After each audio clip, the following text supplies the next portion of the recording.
केंद्रीय रेल मंत्री ललित नारायण मिश्र का मनाया गया 48वां पुण्यतिथि। बिहार प्रभारी मोहम्मद रहमतुल्लाह की रिपोर्ट। मामला सुपौल जिला के त्रिवेणीगंज अनुमंडलीय मुख्यालय अंतर्गत छातापुर प्रखंड क्षेत्र के बलुआ पंचायत वार्ड नंबर 4 स्थित आवास परिसर में बिहार का गौरव पूर्व केंद्रीय रेल मंत्री ललित नारायण मिश्र का वरीय अधिकारी एवं मंत्री के द्वारा हर वर्ष की भांति 48वां पुण्यतिथि मनाने की है। पूर्व केंद्रीय रेल मंत्री ललित नारायण मिश्र की समाधि पर सभी अधिकारी एवं मंत्री जी सहित गणमान्य व्यक्तियों ने फूल माला अर्पण करते हुए दीप प्रज्वलित कर संबोधित शुरू किया। बिहार का गौरव पूर्व केंद्रीय रेल मंत्री ललित नारायण मिश्र जी की रहस्यमयी तरीके से मौत हुई थी, जो आज तक रहस्यमयी बनी हुई है। आज 48वां पुण्यतिथि मनाया जा रहा है, लेकिन आज तक इस रहस्यमयी मौत से पर्दा नहीं उठ सका कि इनकी मृत्यु किसे हुई थी, क्यों इनकी मृत्यु हुई थी, जो देश के लिए बड़ा सवाल खड़ा है। बिहार का गौरव पूर्व रेल मंत्री ललित नारायण मिश्र का यही नारा था, मैं रहूं या न रहूं, बिहार आगे बढ़ के रहेगा। डीएम महेंद्र कुमार ने बताया कि मंत्री जी देश में कई पदों पर रहे, कई जगहों पर बड़े बड़े कार्य भी किए। मैथिली भाषा को राष्ट्र में लाने का बड़ा योगदान रहा। बिहार में रेल लाइन लाने का सबसे बड़ा योगदान उनका रहा। वहीं पुण्यतिथि पर परेड सहित सलामी भी दी गई। बिहार का गौरव केंद्रीय रेल मंत्री ललित नारायण मिश्र के 48वां पुण्यतिथि पर छातापुर विधायक सह बिहार वन पर्यावरण मंत्री नीरज कुमार उर्फ Bablu Singh, DM Mahendra Kumar, SP D Amresh Triveniganj, SDM Asjad Hasan, SDPO Ganpati Thakur, अन्य कई अधिकारी सहित गणमान्य व्यक्ति सैकड़ों की संख्या में शामिल हुए। राजनेता ही सिंचाई प्रणाली पे और विभीषिका को रोकने के लिए बाढ़ नियंत्रण प्रणाली पे काम करने की सोच सकता है, और आज इसी का परिणाम है कि हमने कोसी की विभीषिका को भी रोका, और इसमें ललित बाबू का बहुत बड़ा योगदान रहा है। केवल राज्य में नहीं, देश में वो कई महत्वपूर्ण पदों पर आसीन रहे, और कई बार लोकसभा राज्यसभा में उन्होंने क्षेत्र का प्रतिनिधित्व किया। मिथिला क्षेत्र को राष्ट्र स्तर पर पहचान दिलाने में, मैथिली भाषा को राष्ट्र स्तर पर पहचान दिलाने में जो उनके द्वारा योगदान दिया गया है, मुझे लगता है कि उनके बाद उसी का एक प्रतिफल रहा है कि आज 8वीं अनुसूची में यह शामिल हुआ। अभी पूर्व के वक्ता जो उनके साथ काम किए हैं, उन्होंने अपने अनुभव साझा किए कि जो यूनिवर्सिटी आई इस क्षेत्र में और इस क्षेत्र के विकास में उनका एक बहुत बड़ा योगदान था। इवन उद्योग मंत्री के रूप में उन्होंने कई जो उद्योग थे, सीता उद्योग, ये सबको काफी जीवंत किया, और उस समय जब रोजगार के अवसर काफी कम थे, तो वास्तव में इस पिछड़े क्षेत्र के लिए और पूरे जहां भी ये उद्योग स्थापित हुआ वो काफी लाभदायक रहा। मैं बिना ज्यादा समय लेते हुए उनके द्वारा जो भी काम किए गए हैं वो हम सब के लिए मुझे लगता है एक काफी कुछ सीखने का भी है, और हम सबको उनके पदचिन्हों पे चलना चाहिए। उनका आखिरी दिन भी रेल मंत्री के रूप में इस क्षेत्र में जो रेल का जाल बिछाया गया उनके द्वारा, लेटरल प्रोजेक्ट की अभी बात हो रही थी, ट्रांसपोर्टेशन के सेक्टर में उन्होंने जो काम किया वह सब अद्वितीय है।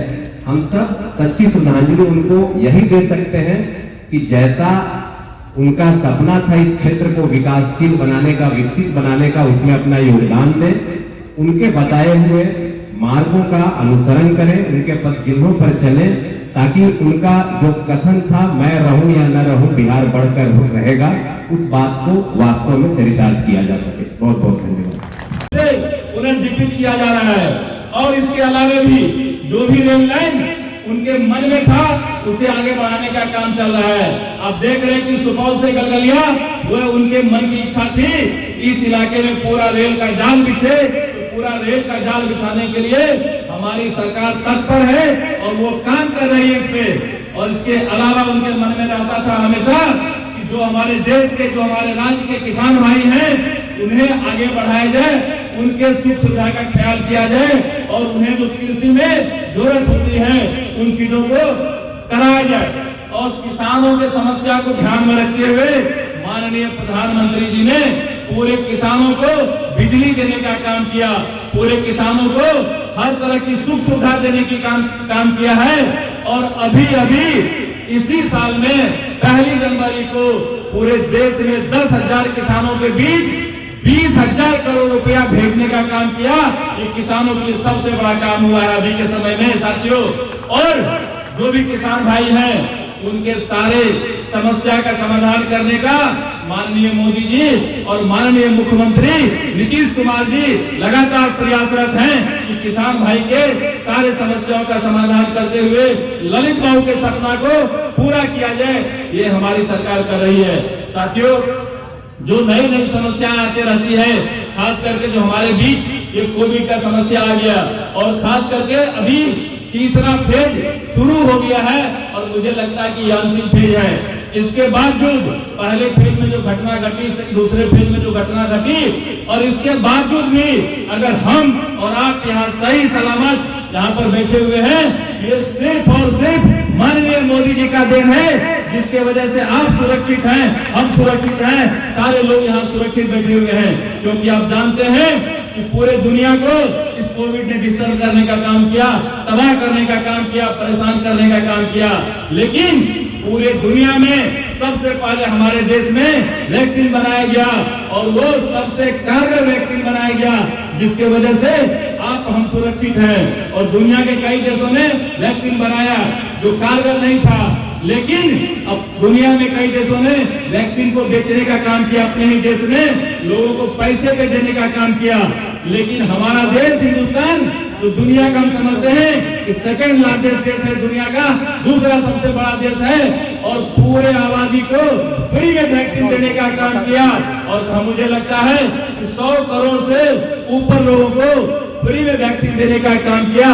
इससे बड़ा हम समझते हैं कि उदाहरण नहीं हो सकता है कि ललित बाबू के मन में जो भी सपना था अपने देश को आगे बढ़ाने का, अपने नागरिकों को आगे बढ़ाने का, अपने किसानों को आगे बढ़ाने का, तमाम सपनों पे माननीय प्रधानमंत्री जी और माननीय मुख्यमंत्री जी उसी मुस्तैदी से काम कर रहे हैं। और जो देश में हमारे नौजवान हैं, जो नौजवान किसी भी देश का भविष्य होता है, उनके भविष्य को उज्जवल करने के लिए माननीय प्रधानमंत्री जी जिस तरह से आत्मनिर्भर भारत योजना चलाए हुए हैं, उन्हें रोजगार देने के लिए, और माननीय मुख्यमंत्री जी आत्मनिर्भर बिहार की योजना चलाए हुए हैं।